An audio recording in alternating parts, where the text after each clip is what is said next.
If the floor nozzle on your Shark vacuum cleaner is turning on and off whilst you're using it, kind of like depending on where you tilt it, then this video is how to solve it. We're going to be repairing it today and it's going to cost nothing, which is much better than buying a new floor nozzle from Shark. So let's crack on with it. I am not going to tell you how to take this apart purely because all the Shark models differ.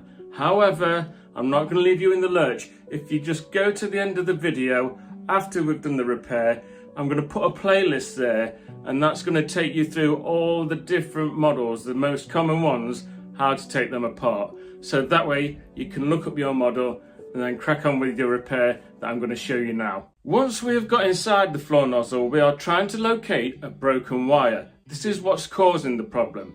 Where it's hinged, the broken wire is connecting and disconnecting. We need to get access to these wires that go underneath here. Now normally they sit underneath this little switch that turns the floor tool on and off as you stand it up and put it down.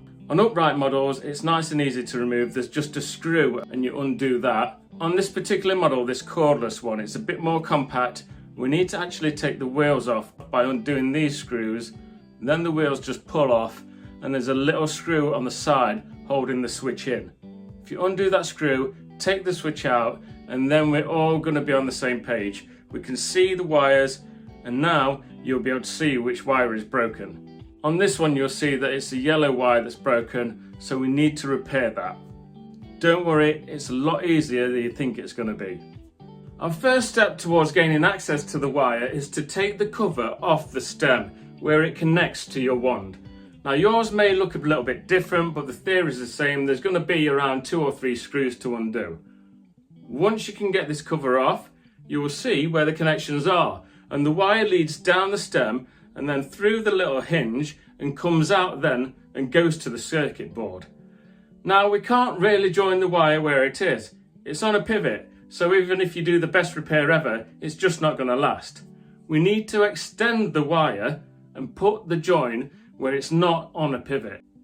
In an ideal world, the way to do this would be to get a wire, solder it up near the top, run it through the stem, down through the hinge, and then solder it up again near the circuit board. You've then got a fresh wire, but it's not an ideal world. And I am trying to do this for every Joe Blogs that hasn't got a spare wire knocking around, or a soldering iron for that matter. So I'm going to show you the way where you don't need any fancy tools or spare wires. Just where the hinge is, there's a little cover. We need to take that off. There's normally just one screw there, and then you will see exactly where the wires go. We're going to trim some of the insulation off the broken wire here, and then at the other end near the circuit board, luckily they give you plenty of wire left over to play with. Just unravel it a bit, and then that'll give you a longer length of wire, and we're going to join the two together. So we need to trim the insulation off the other one and just twist it together.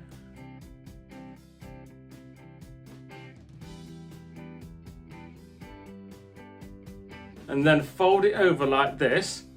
And now we're going to put loads of insulation tape around it, very tight, and it holds it in place nice and easy. Now we can put the connectors back into place up near the top.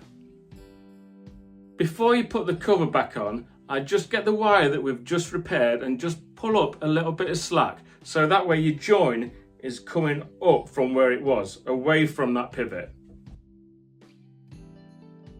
Once you've done that, you can put the cover back on where it pivots, making sure that all the wires are tucked in there. It just slides up and then you need to put the screw back in. So now all the wires are nicely in place.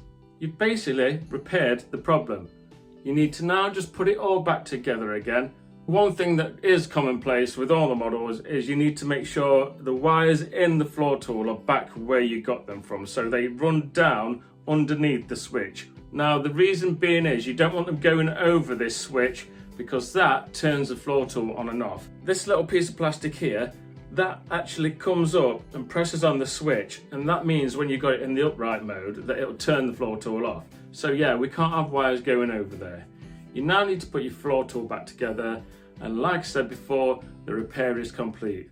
Please subscribe to my channel by clicking on my face, and then the link below my face, that is the playlist that I keep telling you about. This has got a few of the models on, the most common ones, where you can learn how to take them apart and put them back together again.